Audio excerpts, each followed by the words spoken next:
Olá, alunos, tudo bom?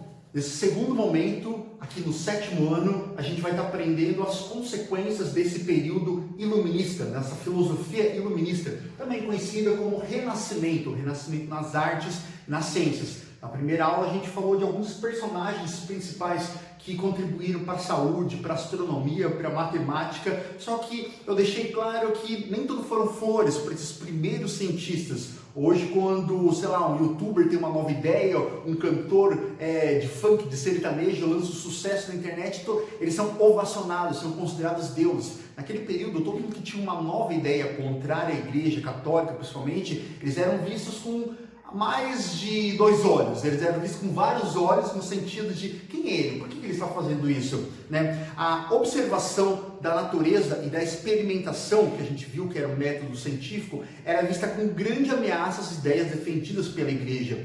Porque, veja bem, se Deus abençoava a gente, então ele tinha uma bênção talvez maior para reis, para padres, para bispos, e agora você que nem é padre nem é bispo tem uma nova ideia, vamos fazer com que ele fique quietinho. Essa é a grande supremacia intelectual que prevalecia naquela época.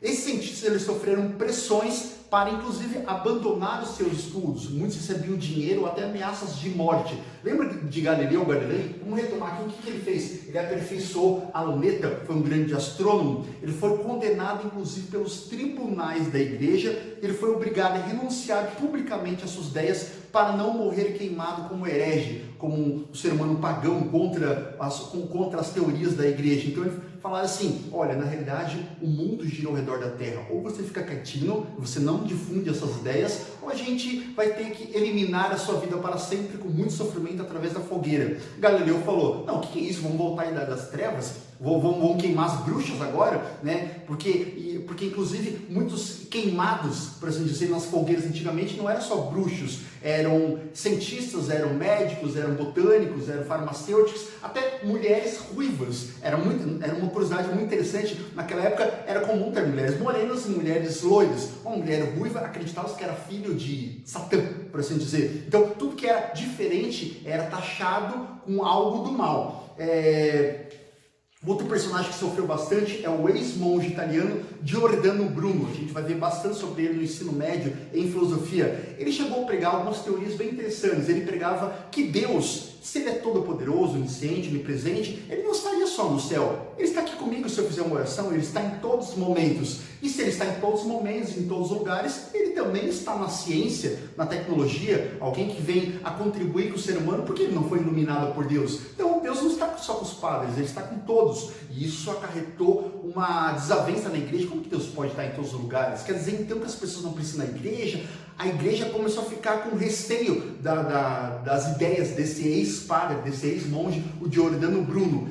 Ele foi um pouco audaz ao querer colocar ideias de que não precisaria existir uma igreja. Ele queria que os protestantes, os luteranos, os católicos, dos seus vários tipos, os cátaros, os místicos, se unissem numa só religião. Porque se só existe um Deus, por que não existe várias religiões? Por que existem várias religiões? Isso causou um alvoroço na igreja. Como assim várias igrejas se unirem em uma só e que não seja a igreja católica? Né? Nesse momento, inclusive, nesse caso, ele não foi pedido para retirar o que ele falou. Nesse caso, ele foi queimado na fogueira em fevereiro de 1600.